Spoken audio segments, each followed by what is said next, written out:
Buenas noches y bienvenidos. En esta ocasión me gustaría, a diferencia de otras ocasiones en las que solemos hablar sobre películas, en este caso, y es algo muy diferente, me gustaría hablar sobre cine. Y no es lo mismo, porque no es lo mismo hablar de lo que plantea un guión y la realización de algo, sino de cuál es el planteamiento del relato que se debe llevar a cabo. ¿Cuáles son las decisiones que toman los directores y los guionistas antes de llegar a publicar una película? Por eso digo que no vamos a hablar de películas, sino de cine. Y en este caso sí me gustaría poner un poco a debate, o análisis mejor, una película de 1940 que hizo Alfred Hitchcock, que tuvo ciertos problemas, sobre todo por el género, ya que es un thriller, y en aquel momento, en ciertos países como Estados Unidos, sí se veía muy bien el thriller. Es algo que va con la forma de ser de la gente de Estados Unidos. Funcionaba bien en taquilla, sin embargo, en Inglaterra se consideraba un género menor. Hay que tener en cuenta que Estados Unidos venía, por ejemplo, del cine negro. Y leyendo un libro que hace mucho tiempo que había caído en mi mano, que es una joya que todo el mundo debería tener, que es un libro de François Truffaut, que se llama El cine según Hitchcock, que pueden encontrar en Cine y Comunicación, de Alianza Editorial. Este libro habla sobre las varias sesiones que tuvo el grandísimo director François Truffaut, que aunque estaba más bien a la vanguardia, siempre admiraba, como todos, el trabajo de Alfred Hitchcock. En este caso, resulta que hay un pasaje muy interesante sobre el blanco y negro y el color, que ya se estaba tratando en aquella época. Porque claro, solemos pensar que el blanco y negro era inicialmente, por temas técnicos, es lo que había, el blanco y negro, pero cuando aparece el color y se decide pasarse al color, hay ciertas decisiones que hoy en día se siguen tomando. Por lo mismo que hay pintores que prefieren hacer algo a carboncillo en lugar de utilizar toda la gama cromática que permiten otras técnicas como el óleo o la acuarela o muchas más. Antes de empezar, permítanme que les hable de la sinopsis de la película. Enviado especial, que el título original fue Foreign Correspondent, trata de lo siguiente. Poco después de la Segunda Guerra Mundial, del 39 al 45, recordamos, un corresponsal americano enviado a Europa se ve envuelto en una lucha contra el fascismo durante la investigación del secuestro de un diplomático holandés. Se trata de un alegato en favor de la intervención de los americanos en la guerra. Esta película fue propuesta como candidata a 6 Oscar, incluyendo la de Mejor Película, que es el premio más importante, aunque estos son designios del destino de la Academia, no consiguió ninguno.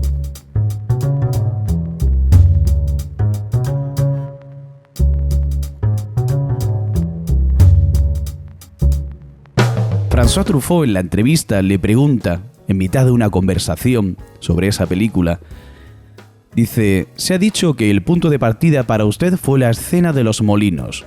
La idea de un molino cuyas alas giraran en sentido contrario a la dirección del viento. Una manera de enviar un mensaje secreto con destino a un avión. El planteamiento ya es interesante. Y Alfred, vamos a llamarle Alfred. Alfred le responde: sí, partimos de esta escena de los molinos y también del asesino que se desliza en medio de los paraguas. Estábamos en Holanda, por tanto, había que utilizar molinos y paraguas. Y dice, esto es lo importante, si hubiese rodado el filme en color, hubiera utilizado una idea que me fascinaba desde hacía tiempo, el asesinato en un campo de tulipanes. Y plantea 2 personajes. El asesino, del estilo de Jack el Destripador, llega después de la muchacha. Su sombra avanza sobre ella, que se vuelve y grita. Inmediatamente haríamos una panorámica recogiendo los pies que luchan entre los tulipanes. La cámara avanzaría hacia un tulipán, recogiéndolo en primer plano.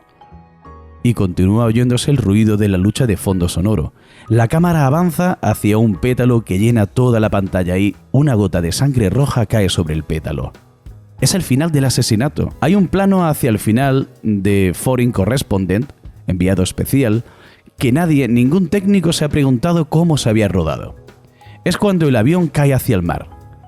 Los pilotos no pueden controlarlo, el océano se acerca rápidamente y nos encontramos en la cabina de los pilotos. La cámara está colocada por encima del hombro de los dos pilotos y entre estos se ve, a través de la cabina de cristal, el océano que se acerca cada vez más. Y entonces, sin ningún corte, el avión entra en el agua violentamente y los dos hombres se ahogan. Todo esto en el mismo plano, sin ningún corte. Hay que recordar ahora que en aquel momento, y esto lo digo yo, ¿vale? No es en la entrevista, no existían los efectos visuales en 3D y en postproducción, sino que había que hacer trucajes. Esto es lo interesante. Por eso le pregunta François Truffaut, ¿era quizás una mezcla de transparencia y de trombas de aguas reales? Con transparencia es algo transparente, ¿vale? Una fina película. Sigo leyendo la respuesta de Alfred Hitchcock. Dice que construyeran la pantalla de la transparencia en papel fuerte, y tras esta pantalla había un depósito de agua.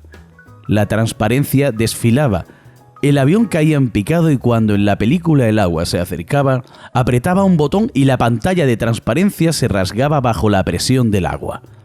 Gracias a la presión de este volumen de agua tan considerable, era imposible que el espectador distinguiera la desgarradura de la pantalla.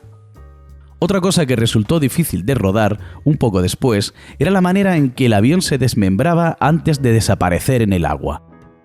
Sobre un gran estanque habíamos instalado raíles encima del agua.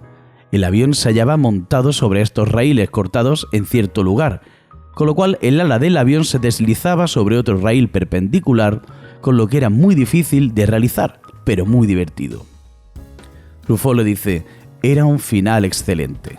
Lo más curioso es que la siguiente respuesta es que cierta parte del material de esta película tuvo que ser rodado en Londres y en Ámsterdam por un segundo equipo. Y añade que estábamos en 1940 y el operador fue torpedeado en su primer viaje a Ámsterdam y perdió todo el equipo. Tuvo que volver por segunda vez. François Truffaut hace un comentario interesante y dice: parece ser que al Dr. Goebbels le gustaba mucho Foreign Correspondent. Y Alfred le responde: yo también lo he oído decir. Es posible que consiguiera una copia de la película en Suiza. Este film era una fantasía y como en cada ocasión en que realizó una fantasía, no permitía la verosimilitud que hiciera su desdichada aparición. Voy a dejar de leer aquí. El chiste con Goebbels me parece una joya, porque se está rodando una película en una parte del mundo, mientras que en otra parte del mundo se está llevando a cabo una guerra. Eso ya da mucho que pensar. Pero sin embargo, no dejará de sorprenderme las decisiones de gente tan valiente en el arte como Alfred Hitchcock. Tener que pensar toda esa artimaña para poder realizar una película, incluso a través de una guerra, que ha costado un equipo completo que viajaba en avión, eso no deja de ser increíble. Pero sobre todo, quiero resaltar la valentía. Porque si tienes un proyecto y quieres llevarlo a cabo, ser valiente es interesante. Y para tomar un camino claro hay que tomar decisiones muy claras. Con lo cual este ejemplo sí me parece muy inspirador para cualquier persona que desee realizar algo personalmente. Creo que esa es la moraleja cuando hablamos de cine. Que todo tiene que ver con la vida. En este caso sí que es cierto que el arte y la realidad no se imitan entre ellos, sino que forman parte del mismo elenco.